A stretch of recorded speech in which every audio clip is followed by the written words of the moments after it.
Damn, Daniel, that was a. Give me 1 second while I unravel my microphone. Give me 1 second while I mute my phone in the process too. Okay, we're ready. We're definitely using microphones. He's definitely not speaking into a TiVo remote. And my mic is definitely plugged in. We're definitely not using the microphone on my camera. Dia de las Muertes. I remember that from Shrek. That's the one that's like da da da da da Dia de los Muertes. Yeah. Yeah, I figured. I watch movies on the occasion. So here we are. Welcome back to the Real Talk podcast with Christian J and friends. And friend.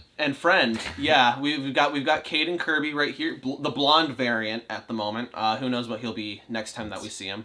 It's been a while. It's been a long day. It's been without you, my friend. Almost 2 years. And I'll tell you all. Has it really been almost 2 years? Well, we did it. We released one episode towards the end of 2019. Yeah. And we filmed about 5 episodes. Yeah. But they never got released. No, because I was not happy with the audio quality on that. You know, funny thing happens whenever you have like 6 people trying to talk over each other, and here we go. We could share the microphone, except not really. It does not matter. We're just using these just so that way it's like, oh hey, we've got something in our hand, I guess. But yeah, we had a problem with just audio. We weren't prepared for audio in the last time we did this podcast, which was. But now I know how to use the microphone on my camera, so you know if you've watched the pizza delivery video, the audio isn't total ass. It's a lot better. It's a lot better now. So, woo, figured that out. Yeah. So only took 20 years, but you know we got it done. We're gonna start it up again. There's no schedule for it. It's just whenever we can. Yeah, and whenever we can right now is right after finishing WandaVision. I was gonna try to let you WandaVision. There we go. Okay, that's a lot better because it's a little bit more in unison. But yeah, so we finished WandaVision. We watched it every Friday that an episode came out. So you know we're a couple days late to this whole party. WandaVision's probably dead in the ground by this point. No one gives a shit about it anymore. Especially by the time you upload this, by the time I upload this in like 3 years. Yeah, my recording schedule is so far behind, but you know what? That's a-okay. That's all right. We make it work. My dogs are running through the living room right now. Fat ass, flabby ass Becky, lame-o. But anyway, so yeah, WandaVision. What did you think of it? Was it total ass? Was it total awesome? Was it somewhere in between? Did it live up to your expectations? It was somewhere in between, but leaning on like the side of like, oh, I loved it. I did love it. It was a really good show. I, for one, hated it. Why are we focusing on a woman in superhero media? No, I'm kidding. No, I really enjoyed it too. I liked it a ton. It was something we've never seen before in the Marvel universe. It was something completely new, especially with I think with just like the first 2 episodes, or it was still black and white. I should mute my phone. Yeah, you probably should before you ruin the audio on this. Asshole. Yeah, it was with the first 2 episodes especially, and even I'll count the third in it too, because it was just a very calm series. It was refreshing. It was very calm with like little hints of like there's something off. Something's wrong, and I think if that was just a show, which kind of is, with just kind of like the Twilight Zone in a way. If that was just a show where it's like a very sitcom-y show and it seems fine, but in each episode there's like a really weird scene. Yeah. It feels all leading up to something. I'd watch the hell out of that show. Something like that. But that was a lot of people. There's a big argument online with like how they didn't like the first couple episodes because it was too slow. Yeah, which I don't mind that if it's gonna go somewhere. You know, and it just like I was so intrigued. It got me intrigued, and so people didn't like it. I think 3 episodes was the perfect length to like kind of draw you in.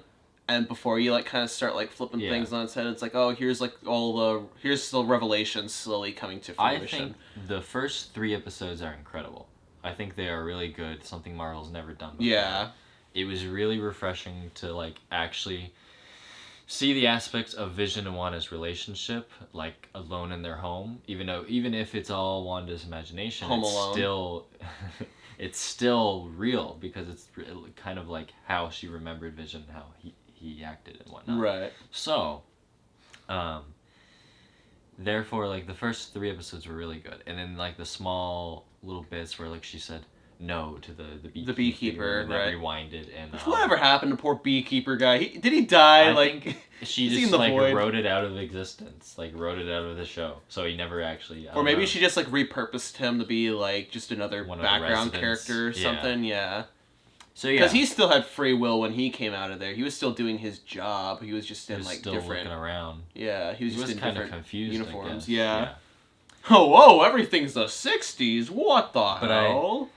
Yeah, so the first 3 episodes, really good. And even towards the end of the third one, and it's the 70s episode where she throws Monica out the force field. Yeah. That was incredible. Yeah, that was the 5th episode, right? No, when she throws her out, it's still the 3rd. When she has the twins. Oh, that's right. Yeah, okay, you're right. So she throws her out, which is was really good. Because, I mean, there's even that metaphor where she breaks the 4th wall. Yeah. Yeah, which she did in the show, because she was like, you...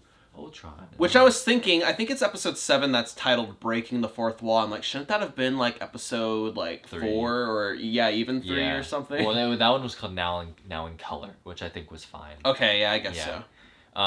But episode 4, I think is a good episode, but not incredible. Yeah, like everyone was making it out to be like, oh, episode 4 is so mind-bogglingly amazing, it's insane, it brought my grandma back to life, it cooked my favorite meal, it ate my ass. It was just fine. It was like, it was cool to open up with the blip scene. The blip scene wasn't... Yeah, I think that was the highlight of the entire episode, in my opinion.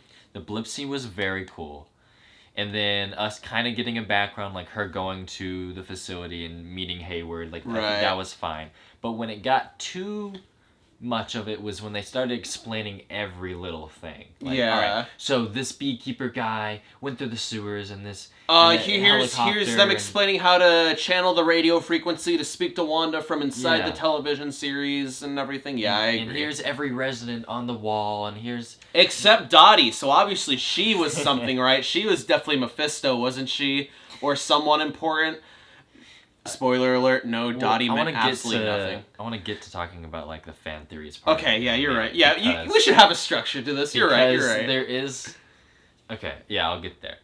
But, episode 4 was good. It was just too, like, everything in your face. Right. I didn't mind it. Too on the nose.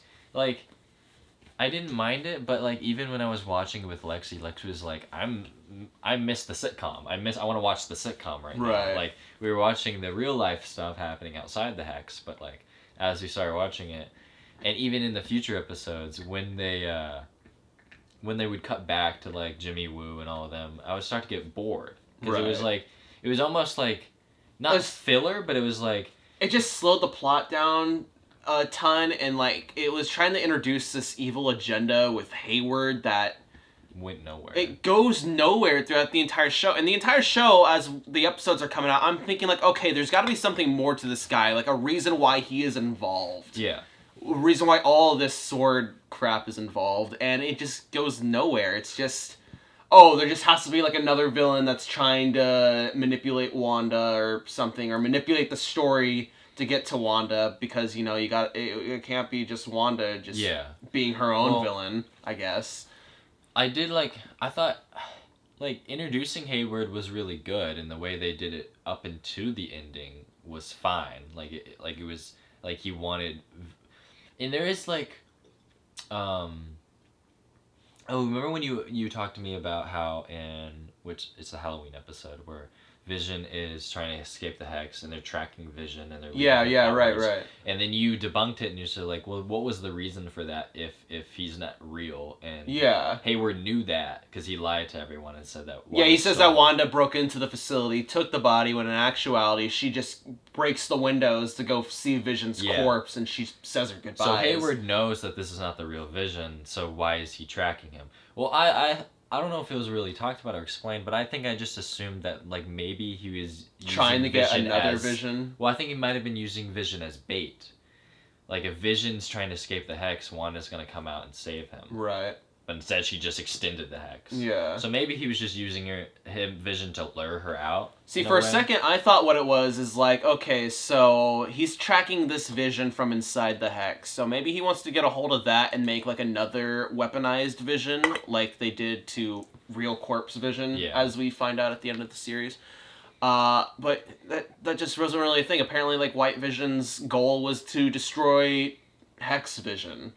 And that was it. Like, what's the point? Yeah. It's inside this hex. He can't even leave, as you find out. So what's the point of destroying a dream version that can't exist outside of this literal bubble? Yeah, it was really weird. It just wasn't thought out. Like, any of the sword stuff, I think would have been fine if it was just, they're just monitoring everything. And they're just kind of our exposition here and there. Yeah. I don't think we need to make, like, another villain out of that aspect of the show at all.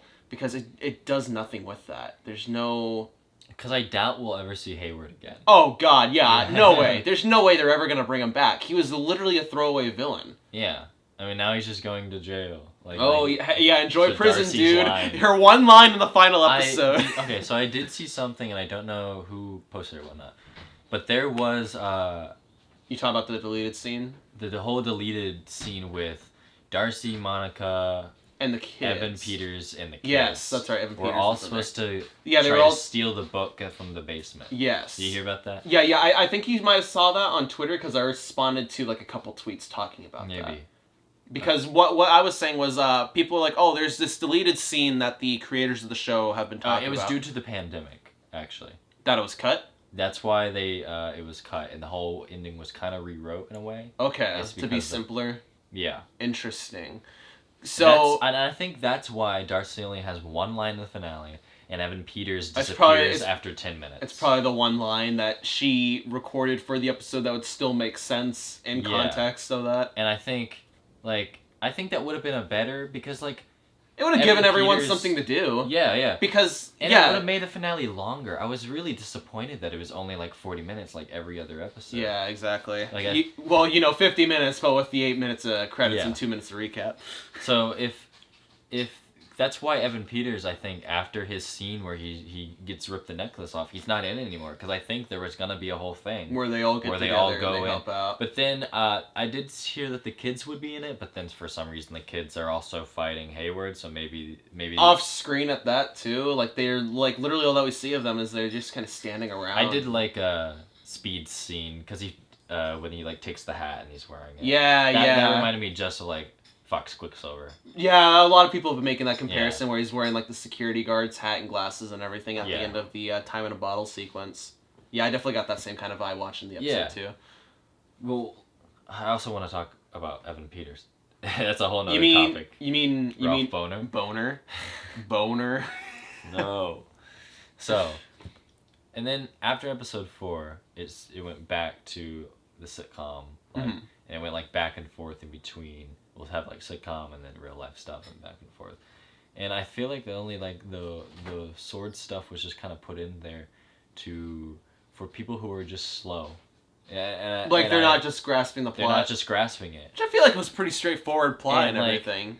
I think it was just to play it safe, just in case someone wasn't going to pick up on it. If you didn't understand it. Yeah, which I really hate whenever movies or like anything doubt their audience that much, where they can't figure out like just can't follow the plot. Yeah. I mean, I get that it's happening, like a new episode's coming out every week, but that's not long enough to totally forget like where you're at and everything, you know? I mean, I think we've done a pretty good job of just recapping the episodes up until this point, So episode 5 was really good. That's the one where Vision starts becoming self-aware. Yeah, that's probably my favorite episode. Probably is, and it was the 80s one. Yeah. It was a really good vibe. The kids are born and they start aging. That was really good. Agnes kills the dog. Yeah. Well, and then the credits roll, which was a good gag. And then and the show's still continuing while the credits are rolling and everything, which I think is great. And then the Evan Peters reveal, which was so good. And everyone was so hyped about it. And even I was hyped about Fox, Quicksilver. Yeah. And I was X-Men. like, they're gonna somehow tie this into bringing in the X-Men, bringing in mutants. And I was like, cool, that is gonna be so good. I think it works. But... Instead, we get Boner. And I've seen theories talking about, like, oh, how it could still be Quicksilver. It's still Quicksilver, guys. It could still be Quicksilver. Just hold on to that one little grain of hope. It's still Quicksilver. Part of me really wants that, but part of me thinks it's just not. Yeah, I would say, like, a part of me wants it to be like, oh, you know, there's still a chance, but ultimately, I feel like I could recognize that at this point, after that kind of reveal, that would just be kind of a cop-out for the character. Like, oh, no, we were... that was a total joke, you guys. It's definitely not Ralph Boner. It's Quicksilver. Quicksilver, the guy that you wanted it to be all along. Yeah. Definitely not Ralph Boner, who we totally wrote out a completely different ending for originally and had to scrap entirely, so there's no satisfying payoff to the Boner reveal. So, yeah, what I think... Because he was a really big part of the Halloween one. And I enjoyed that. Right. His snarky remarks, him being in Your husband can't die a second time. No, but he can die a third, fourth, and pretty much fifth time. And then he's in his comic accurate suit. Which I do like cool. I love the costume design in the Halloween episode. There's so many great little Easter eggs to all of that. And then he was just gone for episode 7. Mm-hmm. Don't know why. It's not really until the end credits that you probably missed out on for the Snoopers Gotta Snoop. Yeah. And then episode 8 was just Wanda reminiscing. He's not even present in that at all. And then he just shows up for only barely any time in the finale. Very little. You wanna tussle? You wanna it's tussle? So interesting because like his little man cave in that episode just reminded me of Days of Future Past. And how his man that's right. Yeah, his little basement room or whatever. And for a minute, I thought it was the same, but it's obviously I don't think it's not. Yeah. But and I was like, you're designing this character to be so much like Quicksilver, and it's just not. It's not Peter Maximoff. It's just Ralph Boner. And what a lot of people have been saying, and it's so weird because, yeah, I know Agatha has like magic and whatnot, but does she really have the ability to give him super speed even when she's not even present? She was fighting Wanda. Well, I think as long as he was wearing that necklace, any abilities that she would have bestowed upon him would be with him. So casually, just like, and I just found it weird. And then some people are saying now he is Jimmy Woo's witness protected. And I've started to disbelieve that which theory. Thanks to TikTok, yeah, it's kind of disproved. Yeah, this TikTok that showed me that like when they're looking at his house reports, it shows that he's actually been living there for a few months. So if and that he's behind on like the water bills for like months and such. And which whenever I saw those papers, I thought they were talent agency applications because he's got the headshot. Yeah, that's shown right afterwards. They only focus on the paper really quick, so. For that quick second, I thought, oh, okay, headshot. Well, then the previous shot must have been, like, just talent applications. Like, hey, here's my headshot. I want to be an actor. So he's just an actor acting as... Boner. Maybe they might try and retcon it and say, like, yeah, he was an actor acting as Pietro or Ralph Boner. I mean, I don't know. But he's really Peter Maximoff. That'd be weird. That just feels like a cop-out at this point, though. I feel like they've kind of written themselves into a corner, so they can't really bring back Evan Peters as that character, because it's just a cop-out. What I think they're gonna do is, because of this reaction, they probably might somehow retcon it or make him actual Peter Maximoff Quicksilver. And it's not gonna make sense, because, like... But people are just gonna have to, like, move on with it. Yeah, and... that's kind of what I want, because if it doesn't happen, that character's dead. That character's gone. We'll never see Fox Quicksilver again. Last time we saw him, he was getting crippled by Jean Grey. The last time we saw him in Dark Phoenix, he's like at the school, and he's like, yeah, I did all the work. And that's it. That's his last scene. Is that at the end of the movie? No, it's in the first, like, 30 minutes. And then he's not in the final fight scene. I know he's not in the final fight scene, but I remember he goes into the confrontation with Jean Grey in the neighborhood, and he tries, like, running up the planks of wood, and she moves them, and he just goes, like, yeeting off the screen. You might be right, actually. And I think that's the last time we see him. Because he breaks a ton of bones or something. He gets yeeted off the screen. Yeah. That's the last time we see him. Yeah. And I guess he just died? They never really address it. But what I thought... As far as I remember, I could be wrong, I barely remember the movie. Well, I mean, I remember scenes, I don't remember specifics of the scenes or anything. What would be cool is because Dark Phoenix takes place in 92, and in WandaVision it's in the 80s. Yeah, you're right, whenever he pops up. Right. And it would have just, like, he was just, boop, moved. Yeah. There you go. You know, Like, it's cool, 40-year-old And Peter Maximoff. Maybe with just like, I don't know. It maybe wouldn't have made perfect sense, because the whole decade thing, it's just Wanda's imagination. They're not actually like in different decades, but if you bring him over in the 80s to 90s era, bring him over where he was active in the X-Men where he was movies. active, and then as the time goes by with Wanda, now he's in modern day MCU timeline, and it's just that's just how he got there, just through the hex. And it would have been like not really explainable, but is Wanda's magic really explainable? No. Yeah, exactly. Is Agnes's magic really explainable? No. It can do just about anything. Yeah. So it would have been a cool way, I think it would have been cool to have Peter Maximoff be in the MCU, and he's the only one right now. And then when Wanda is trying to do all this stuff with the multiverse, opens up a hole, he makes a guest appearance in Doctor Strange, and maybe that's how, like, we not like pull X-Men into the MCU, but like maybe we just see a glimpse of that universe. Because I don't think we should like pull Hugh Jackman to come be in the MCU or nothing for like sure. that. I don't think we need to, because then it's not like a Doctor Strange movie. It's not a Doctor Strange movie at that point. It's just like hey, let's set up the X-Men at that point. Yeah. So I feel like like kind of alluding to like this other universe and everything, and kind of hinting like maybe some elements of it have kind of left a stain on the main MCU timeline.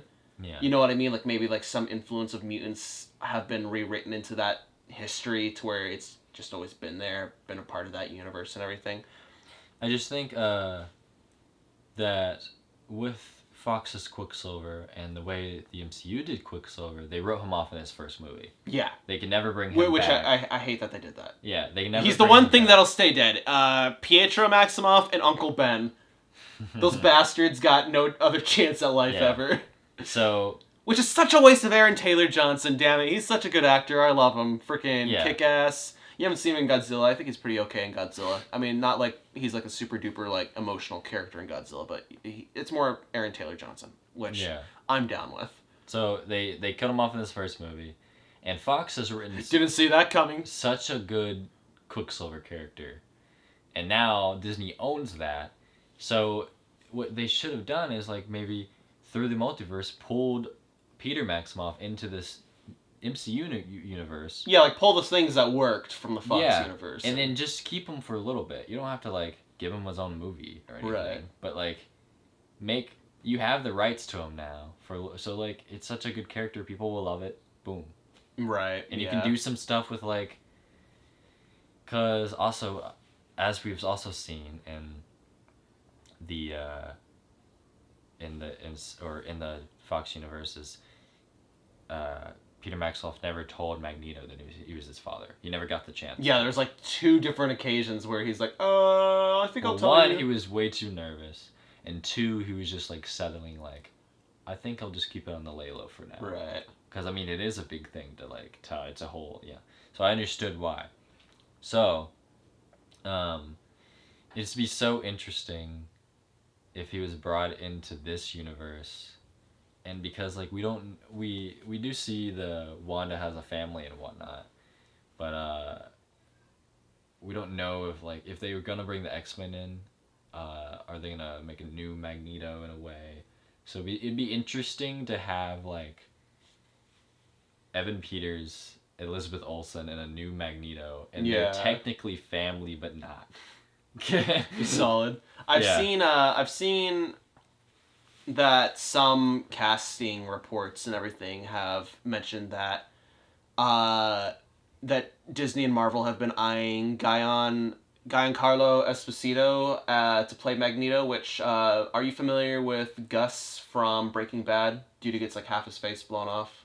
No? Let me pull up a picture of him. For those of you in the wondrous land of sitting on your computer and watching this, I'll just pop a picture like right here. Yeah, there he is. That guy. I think he'd make a great Mr. Freeze in a Batman movie or something. Oh, that's gonna be Magneto? Well, that supposedly is who Disney and Marvel have been eyeballing. And I think that could work. The only issue is that people are stupid online and they're racist and they're like, oh, well, Magneto's... Black Magneto. Yeah, exactly. Magneto's white. And I can understand the argument of, like, Magneto is a Holocaust survivor. Okay. I can understand that.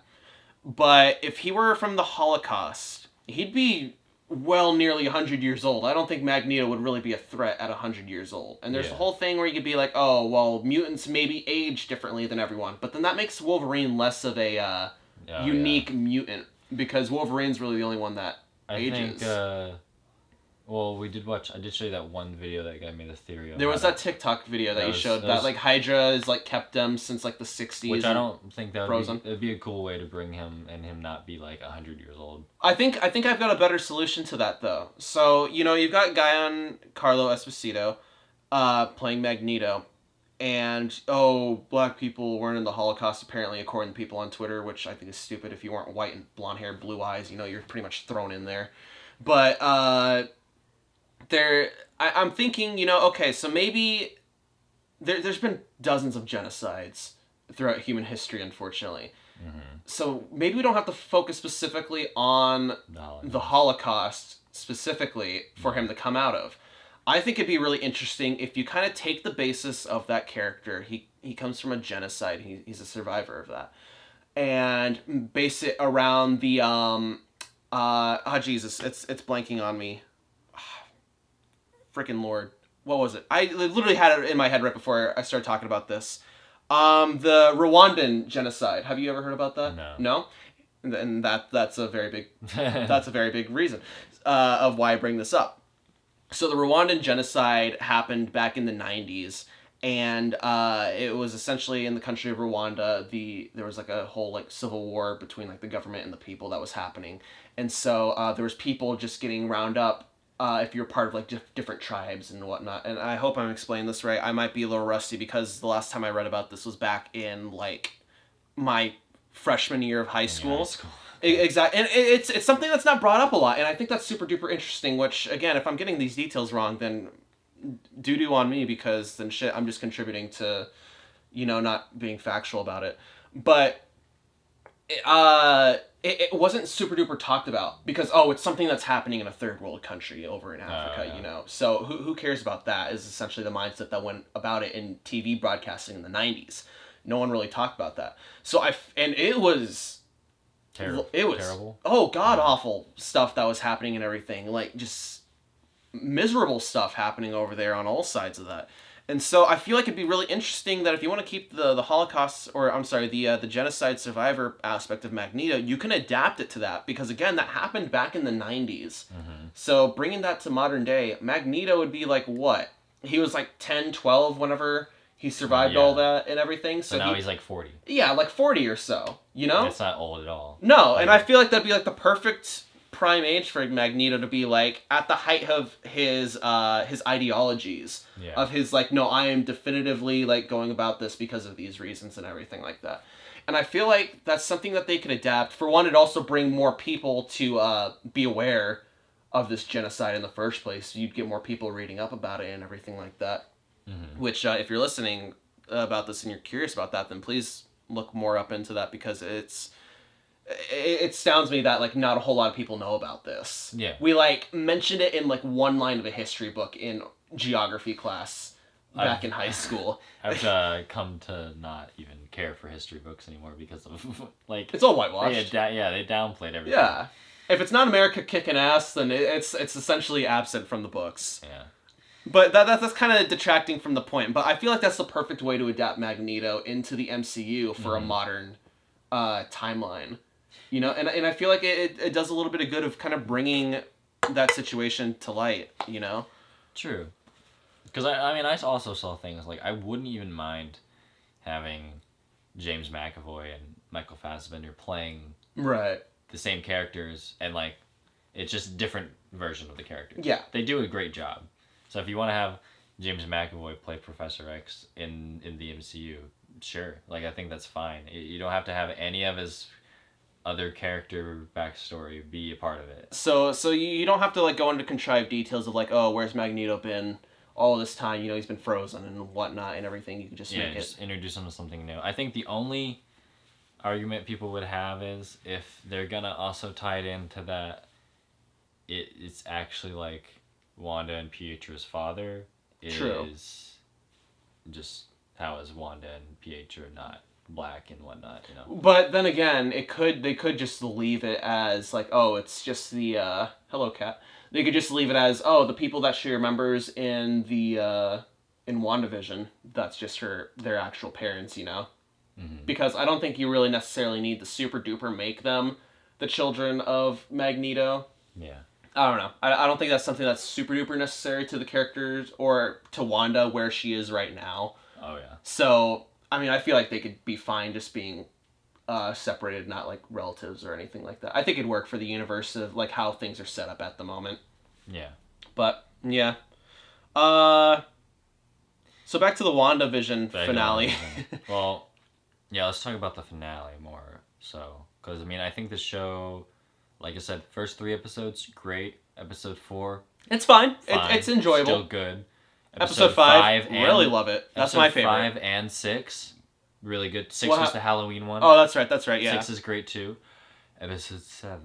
Nothing happens in episode 7. Nothing happens in episode 7. Essentially, Vision and Darcy just sit at a traffic light and Wanda eats cereal. Yeah. That's literally all that happens. Vision and Darcy sit just, and I feel like there was so much potential in it. They really could have dived into like Vision, like, oh, so this is my backstory as Darcy's telling them that. Vision just goes like, oh, so that's what happened to me. Wow. And then just like, all right, well, back to that traffic light. Like, still red. Wouldn't that be like terrible to hear that you died for your wife and twice for the universe? And you're just accepting that, like, oh, I died for the universe. Wow. Radical. It's just like back to that traffic light. Like, wouldn't that be like? Oh, I feel like it'd be like... That could spark so much interesting conversation about, like, who he is and everything like that. The Avengers and Thanos and everything. Because he doesn't remember any of that. He only remembers from the start of episode 1. They treat it like... And I get it, it's like the Modern Family Office type style episode. But they could still do something interesting with that. You know, like how Wanda kind of has, like, that freeze near the middle of the episode or whatever. Or I guess near the end of the episode is more where it takes place. But she kind of has like a bit of a freeze, and the stage director, who is Catherine Hahn, she's like talking to her and everything, like, "Oh, are you okay?" Yeah, I feel like they could have done that with Vision, but they could have made it a lot more interesting, like a therapy unfolding in front of your eyes, essentially, where Vision's just really opening up about like, well, what am I? You know, I don't remember anything about this. Am I even the real Vision? Is like what's happening? You know? Yeah, and I feel like that was there. And there's so much more potential that they could have done, but it's just dry. It was so dry. Nothing happens with that episode. No, yeah, because Vision just stays in this more or less the same spot. He moves in the vehicle, but doesn't get anywhere. Yeah. Wanda just sits until he flies out, and it takes him 2 episodes to finally get back to Wanda's house. Meanwhile, it takes Darcy the exact same time just to drive there. So I guess he would have just been fine just staying in the car. And Wanda just sits down and talks about her depression, which is like kind of. It's more like she's avoiding the question. I don't know what I'm doing. Yeah. I don't know. Like the subcontext is there. Yeah. But it's just a lot of her just like just dodging around the question and everything, you know. So. I think it's my least favorite. I agree. Episode 7, in my opinion, is just doo doo. Episode 8. I think was also good. It's more interesting. Not a lot of like plot stuff happens, but you learn more about Wanda, which is a hell of a lot more than what we get in episode 7. It's a hell of more than we've ever gotten before. For Wanda, yes. For Wanda, ever. And I think it's like... During that first flashback scene where they're watching the Dick Van Dyke show on TV really in Sokovia, good. I'm just like, the entire time just sitting there, I'm like, where's the Stark bomb? It's going to go off like any second. I wasn't thinking about that. It's going to go off any second. Yeah. And then it did. And then the Hydra facility. And it was all good. Which I was really expecting a cameo from Aaron Taylor Johnson in that scene. Really? Like, if there was anywhere to, like, pop him in, just for, like, a quick little, like, hey, you still exist. I would have been there. I was just expecting him, like, in the room after she, like, gets knocked out from the Mind Stone, and they're, like, maybe sitting in the same cell watching the TV show and everything, and, like, maybe he's just there to, like, comfort her, like, hey, it's alright, you know, it's okay. But no. It wasn't. But we didn't get any Aaron Taylor Johnson, and damn it, that is a sin in my eyes. And then the scene with Vision at the very end when they're at like all that. Which I love that scene because it finally gives its Wanda and Vision's relationship some context as like where it started, because it's just kind of like, oh, Civil War, they're kind of like sort of flirty and everything, but ultimately they're on opposing teams, so, you know, they're kind of against each other in that movie. And then we don't see them again till, like, Infinity War, like, what was it, 2 years later? 2 years later, which, obviously, like, in that time, they could have... A lot could have happened and everything like that, but then they're, really... like, settling together and everything. Just in terms of just watching the movies back to back, it just feels sudden. Oh, it does. That's what I got when I started watching Infinity War. I was like, oh, they're together? Yeah. This is... I was late to all the Marvel stuff, obviously, and I was... Caden binged the entire MCU within a few months. About 3 months. Before Infinity War came out, so... Endgame. Or before Endgame? Okay. But yeah. So when I watched Infinity War, I was like, wow, they're just together. Okay. Which, it was, like, fine. I think WandaVision fills those gaps with how the relationship just with that one scene. It just shows you that right from the start, right after Age of Ultron, there was something there. Yeah. And that's all that you need, just to plant that idea of, like, oh, you know, they're, like, they've had these feelings for each other for a while. I think that was good, and people have also said that in the opening of Infinity War, when they're in Scotland, like, Vision was probably going to propose. Definitely. Probably going to propose on that scene. But then they got interrupted, and then they never got to Yeah, because, you know, Vision gets shanked from behind. They never get to finish that conversation. Yeah. Chances are that's whenever he bought the land that we find out about in Episode 8. He probably bought the land, and... Yeah, Episode 8, I totally forgot about when she goes to see Hayward. Yeah. Also, good there. Because it also was kind of a reveal, like, oh, she didn't steal the body. Yeah, exactly. Like, this Vision isn't dead Vision. Because for a minute, Yeah, we were both thinking, like, we were texting each other, like, after... Is she just controlling episode, like, 3? Episode 4, I think, is what it was. Yeah. No, maybe it was episode 3. Where he is dead for a minute? No, it was episode 4. It was episode 4, that takes place. Because episode 3 ends with Monica just being outside the hex and everything. Yeah. So episode 4, where it's like his dead corpse. We were like, is Wanda just controlling his corpse? And when we find out that Hayward said she stole it, I was like, oh, she definitely is. She's like puppeteering a dead body to be alive. And then we figure out that he lied, which really, because for a minute, I mean, I was really like, damn, Wanda, you suck. You really suck, because you, like, stole this corpse and you're, like, controlling all these people. Right. And, like, she's doing it on purpose, but then when you watch episode 8, you find out she did not steal the corpse. But she's still just possessing people. But she didn't intend to, though. That's true, yes. Like, she did it out of, like... Grief. Yeah. And now she's aware that she's doing this. That she's hurting people with, like, her emotional lash-outs, literally. But she's... so broken to the point where she's like wants one last week with her Vision. Right. And yeah. So episode 8 was good. It was a really good recap episode too, because you get to see Wanda's life. And then the reveal of White Vision was also cool. It's pretty neat. I liked it. The finale, with that huge, giant Luke Skywalker level cameo from John Krasinski as Mr. Fantastic. That was insane. The way he just stretched his arms around Hayward and just choked the life out of him. Just the way that they focused on Hayward's eyes as, like, the life just dimmed out. I think they actually killed the actor on set. John Krasinski actually murdered a man. I think the finale is on par with, like, episode 4. They're like... Yeah, like, it's good, but it's not, like, a mind-bogglingly amazing or anything. Yeah, and it's not... And now I want to talk about the fan theory thing. People were talking about, like, you guys just didn't like the finale because you were expecting too much. And it's like, no, I was never expecting Doctor Strange to show up. I was never expecting Mephisto or anything like that. I was never expecting it to be grand and whatnot. It was just not written well. And I'm sorry just to say that. There are some really good bits, like the Ship of Thesis thing. That's a great scene right there, because it's like, hey, here's these two equally powered superheroes or super characters or whatever. You know, how are they gonna beat each other when they're literally just the entire fight they're just phasing through each other, missing each other's hits because they're literally on the same plane of thought. And then Vision just defeats them with reverse psychology. Yeah, exactly. Yeah, and then I liked. The post-credit scene, and I liked Wanda actually, like, it almost felt like Agnes was gonna get all her powers, but then no. Surprise, bitch. Yeah, the runes and the wall, which I was thinking whenever she's, like, missing the shots, I'm like, there's gotta be a reason why she's missing the shots. Yeah. So, like, there's a lot of really good parts of the finale, but then, like we already said, There's just all the sword had no stuff purpose. Was just pointless. They come in to shoot the kids and the only black woman in the show, and then which let me just explain for a second, because this upsets me to no end. That Hayward wasn't even going to hit any of the kids. I'll even pop a screenshot right here. But Hayward was not going to hit like either of the twins when he was opening fire on them. Bullet. The last bullet must have been a fluke, because all the other ones was just going to go straight between Billy and Tommy. Monica literally dived between them for no reason. I think she just wanted to die. I think it would have been better if they were just standing right next to each other. Why were they like 6 feet apart because of COVID? Okay, guys. So COVID is a really big thing at the time that we're shooting this. Stay 6 feet apart from each other, okay? Oh, he's moving.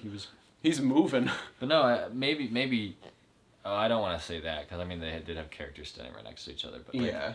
Because I mean they did film this part of it, at least part of it, in the pandemic. Right. Yeah. So, but no, they were standing so far apart, so the bullets are just gonna go right between them. It was just weird. I guess I understand that it was probably for the framing to fit all three characters in there, and it's just like But if she's protecting them, you don't have to see the kids. You know they're there. Or yeah, you know they're behind them. Get a shot from the side angle, like yeah, you see, yeah, like, exactly. I don't know. It was just weird.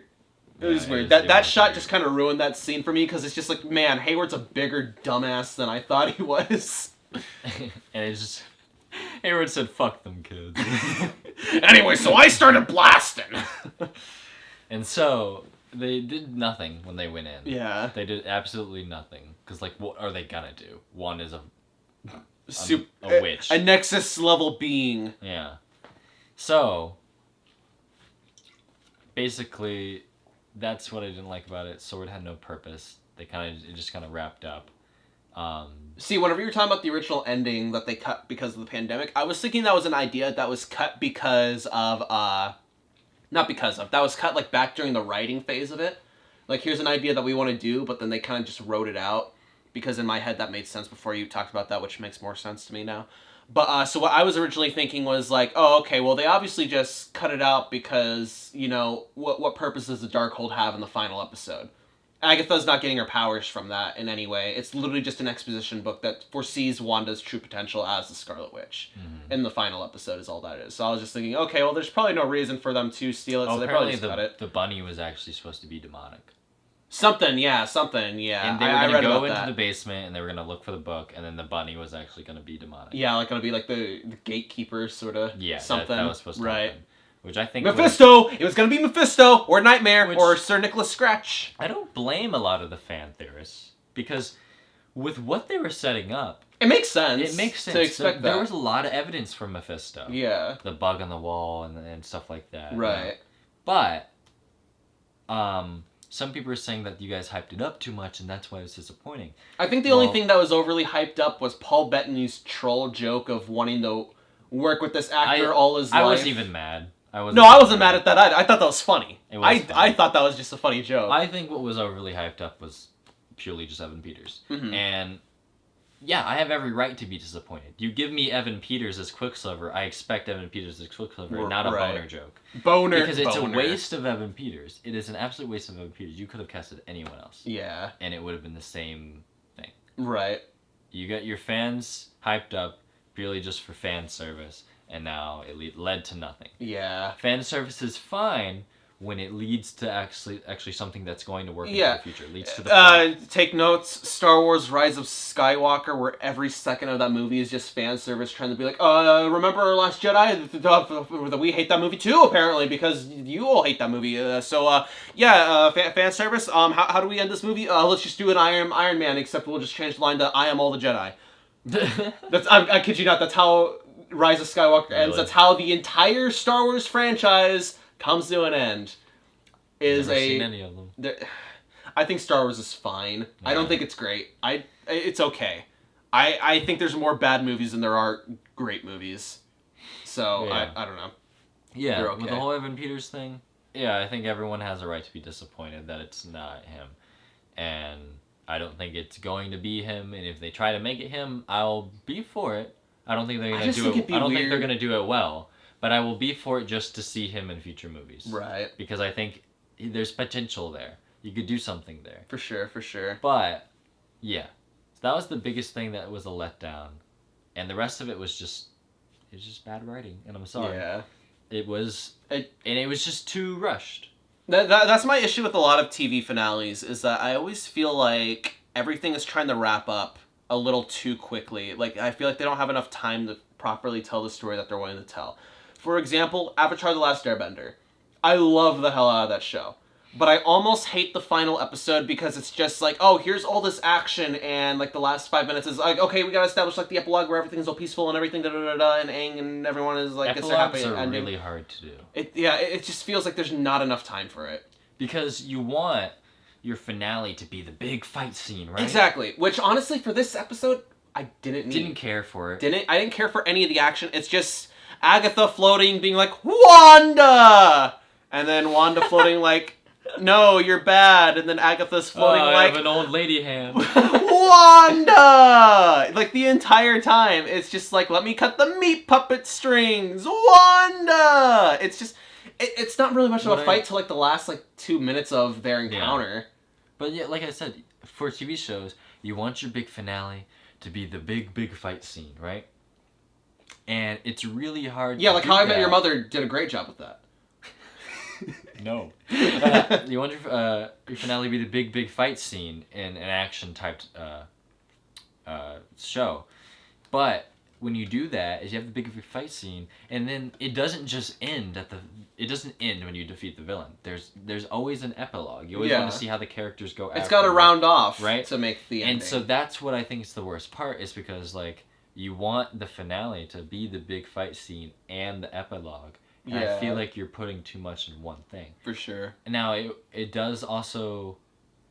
But then it just feels weird to have the fight scene happen in the second to last episode, and then the last episode is just like, okay... The round off. The round off. Yeah, it feels weird. But I would prefer that, honestly. Yeah. I would prefer that.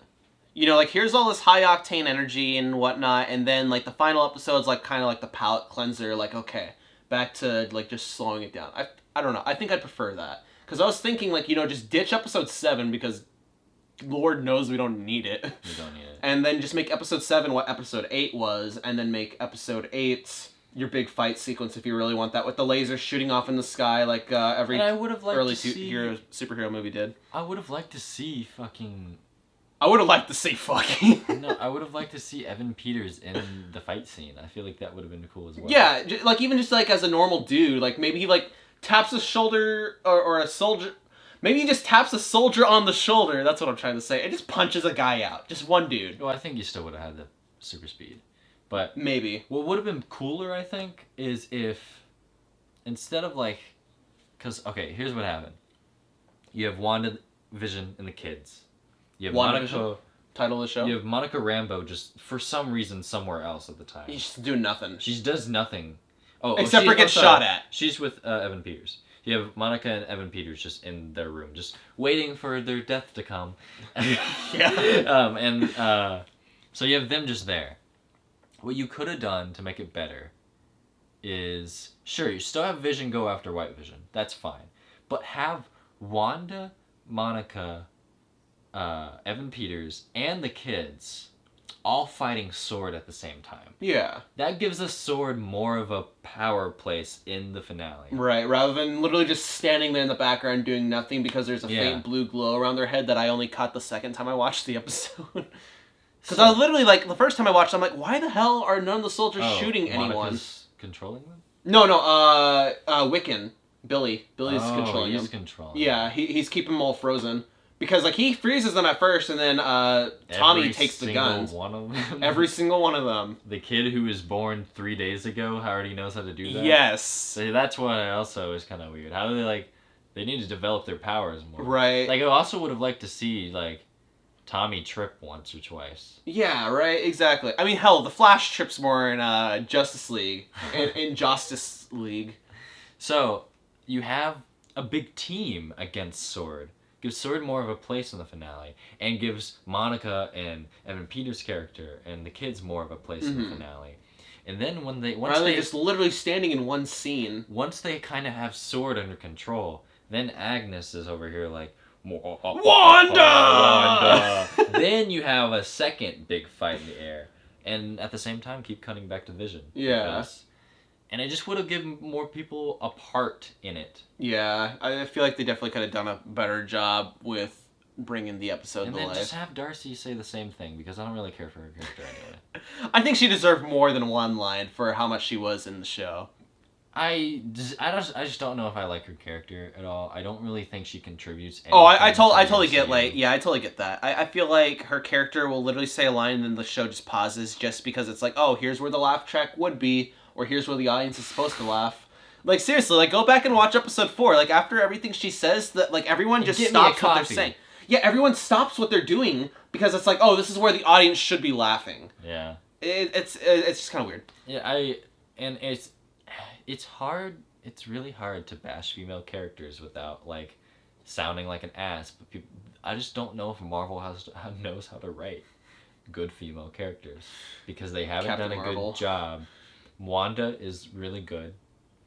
Black Widow, I think, was starting to get like really good before she like died off, because they were kind of like starting to ramp into her arc and whatnot. But you know, that only took like 10 years to get to. It did, and I feel like a lot of stuff with Black Widow was just kind of thrown in there and never really talked about otherwise. Right.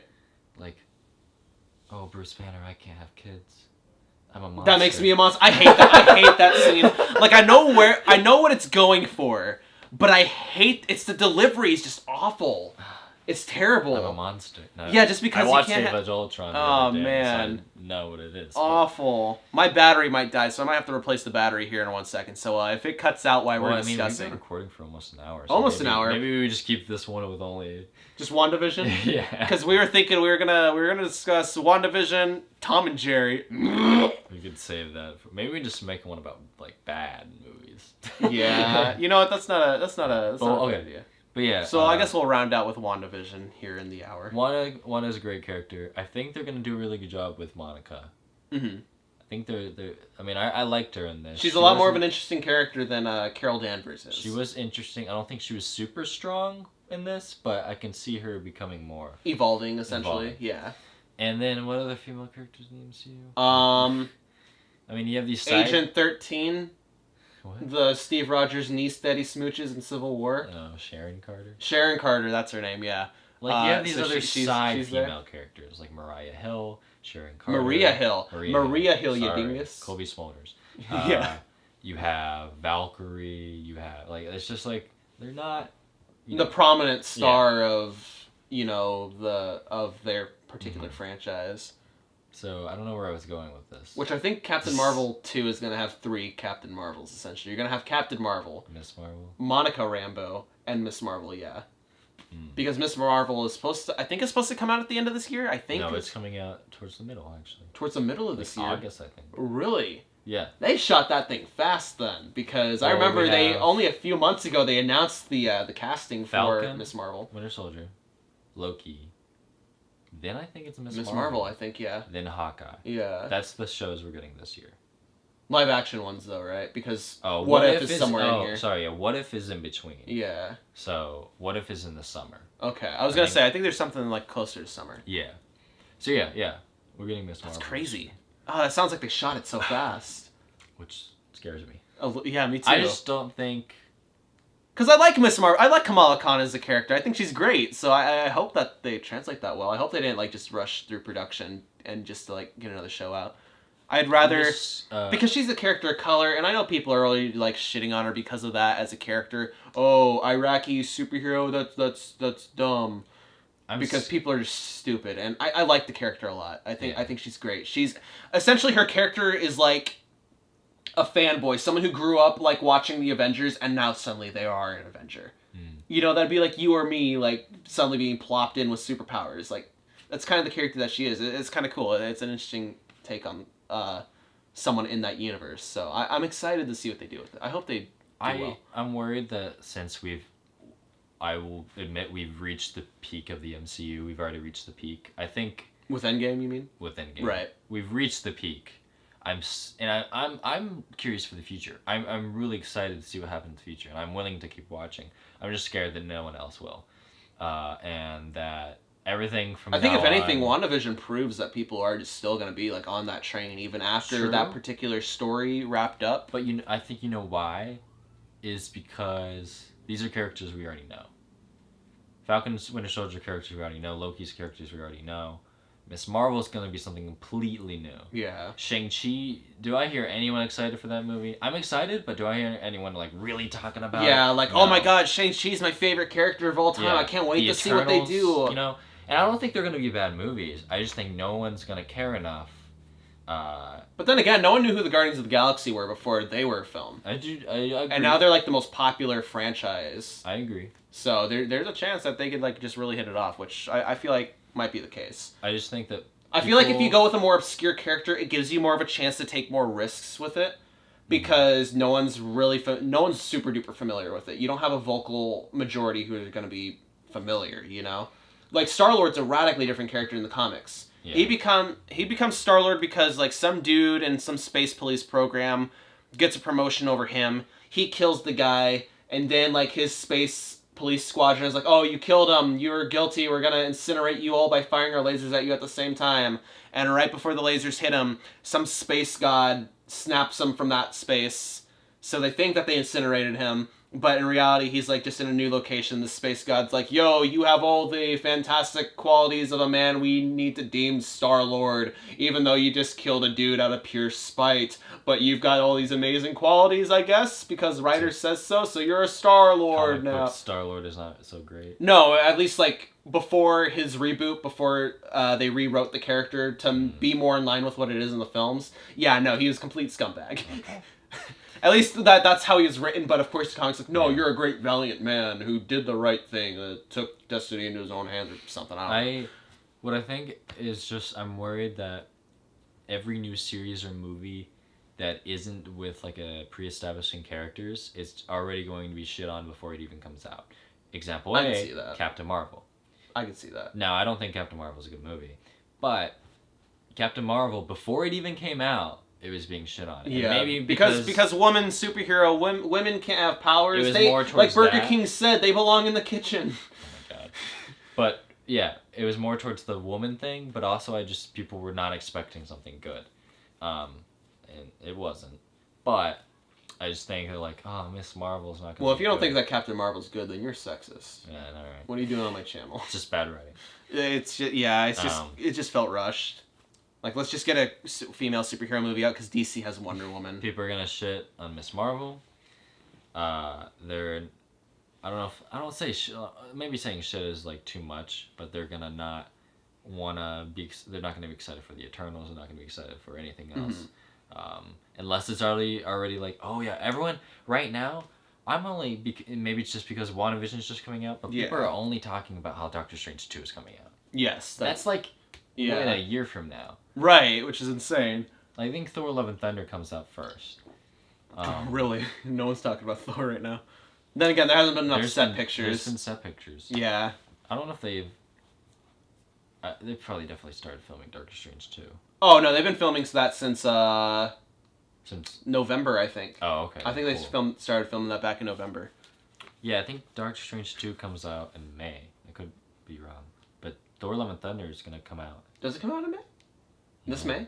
Yeah. That's supposed to be Black Widow, though. No. May 2022. Oh, okay. Okay, I was going to say, no, if it's this Thor upcoming May, that doesn't make any sense. Thor: Love and Thunder is in February of 2022. Okay. So that one's coming up first. So then Spider-Man comes up before both those in December of this year. Apparently, supposedly. I assume if Black Widow doesn't get delayed, then Spider-Man will come out in December. I don't think Black Widow get delayed. You don't think so? So there's going to be Black Widow. I feel like it's literally going to be like the Wednesday before the advanced Thursday screening premieres, and they're going to be like, sorry, we pushed it back again. Want to buy it off Disney Plus for $40 because we got to get this movie out? It's going to be Black Widow, Shang-Chi, Eternals, Spider-Man, Thor, Doctor Strange. Captain Marvel 2 is supposed to come out next year. Ant-Man. That might be 2023. Yeah, I think that's kind of getting out there now. Guardians 3 also. Black Panther 2 is coming out next year, but I don't really know how they're gonna do that. I'm curious of how they're gonna bring that one to life. I'm intrigued. Because they said they're not doing like any CG double with them or anything like that. So. Oh, that'd be so. I think that'd be disrespectful. No, it definitely would be. You know what? Speaking of Chadwick Boseman, real quick. Yesterday I saw a tweet talking about a Netflix anime series that's coming out. It's called Yasuke, I believe is what it's called. I could be completely butchering the name. Essentially, it's about the the legend of the first African American samurai. And I remember that Chadwick Boseman, right before he passed away, he had signed on to be in this project. I didn't realize that was the project at the time. I'm just like, oh, the title's super familiar. Why is that? And then I remember Google was a thing, so I Googled that. And yeah, it turns out that was they're finally releasing that project that Chadwick Boseman was supposed to be in. He never finished it. I don't know if he even got the chance to start it. I just know he signed on for it. But I guess, geez, what's his name? Lakeith Sutherland? He's in he was, Sorry to Bother You guy. Oh, that guy. Yeah, I love yeah. that guy. Lakeith. He was in Uncut Gems and Yes. Knives Out and a lot of Which I freaking love. There's apparently, like, rumors that Matt Reeves, director of Rob Bat's Batman movie, that was eyeballed to play the Joker. Oh, whoa. I think that would be an amazing casting choice. Wow. I think that'd be amazing. God, I gotta figure out what his last name is. Lakeith Stanfield, that's it. I don't know why I keep thinking Sutherland. I've always thought that for some reason. But, oh shit, what was I? Oh yeah, that's right. Yeah, he's taking over the lead role for that now. Okay. So yeah, it's interesting. I'm curious how that would have been with Chadwick Boseman in there, though. Well, the thing with Black Panther 2 is I don't know how they're going to write off Chadwick Boseman's character. Right. Because it's going to feel weird. Especially since he just came back in Infinity War. Yeah. That was our last Or time that we Endgame, saw yeah. him. Or yeah, I'm sorry, Endgame. It's going to feel weird no matter what they do, I think. Mhm. But I hope they do it well. And I hope they respect him. Yeah, I'm sure they'll figure something out. But I guess just to wrap up our talk about WandaVision, is I think it's incredible. It's I'm glad I'm really glad they premiered it before Falcon and the Winter Soldier. That wasn't their original plan. Yeah, because Falcon and the Winter Soldier was supposed because to be of the first. pandemic, they changed it.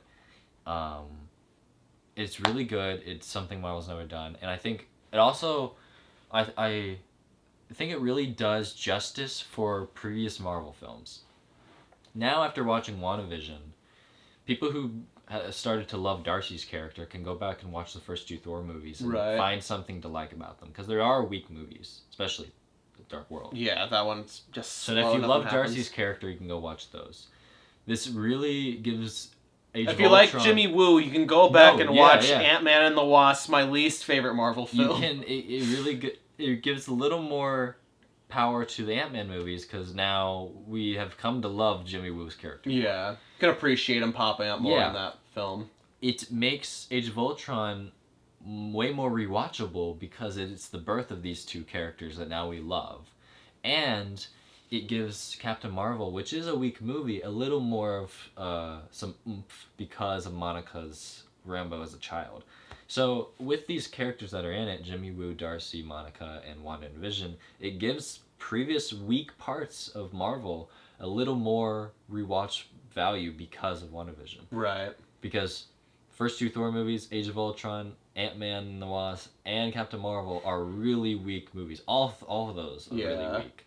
So I think it took the best parts of those movies, and it kind of gave them something more to do. Yeah. I think it did a really good job with For that. sure. I'd agree with that, definitely. Even if I think WandaVision would have been the same series without Darcy, definitely. it would have been good. So what would you rate WandaVision as a whole on a scale of 1 to 10? I think I would probably give the show like a I'd probably give it like a 7.8 Wandas out of 10. I think is what I'd do. I was gonna say around a 7 to 8. I don't know. Because I feel like 7's a little too close to like, okay, but that could just be me living with the American grading system all my life, where anything that is below a 60 is failing. Yeah. No, yeah, I'd say around the same. 7.8 is what you're saying? Yeah, I give it a 7.8 Wandas out of 10. I give it a 7.9 boners out of 10. Ah, damn, I should have used boner. That'd be good. But yeah, I think it's incredible. It just has some writing flaws and some rushed times, but I mean, I feel like maybe this podcast we bashed it a little too much. It's a really I did enjoy it a lot, for sure. It's so watchable. Like that's gonna be something like it's just always that like the flaws are so much easier to talk about than the praises, you know? Yeah.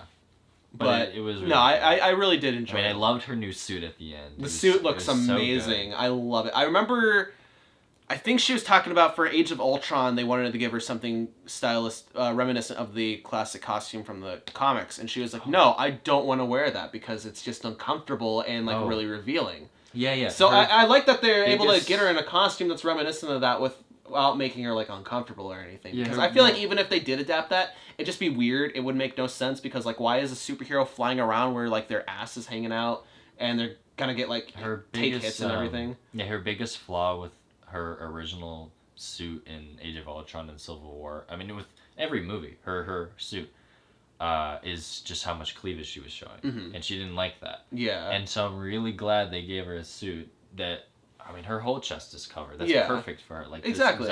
I'm glad that they're able to give her something that's like, oh, she can be like comfortable on this and everything. Yeah, and it sucks that it like had to be that way. Yeah. Like that she like had to ask for it. For multiple movies. Yeah. Anyways, very good show. It's definitely a recommendation. I'd say definitely watch it if if you haven't watched it and you're still sitting through here as we spoil literally every detail about the episode. Yeah. So yeah, I guess that'll about do it for this week's episode of Real Talk with Christian J and friend. So yeah, click a like and all that jazz. That's what they say at the end of Mr. Sunday Movies. You click a like and you won't get your knees busted or something, because we come for kneecaps if you don't hit that like button. So yeah. Thanks for watching. Thanks for tuning in. Our last segment was like 2 years ago. Whoops. Like, comment, subscribe. Bye!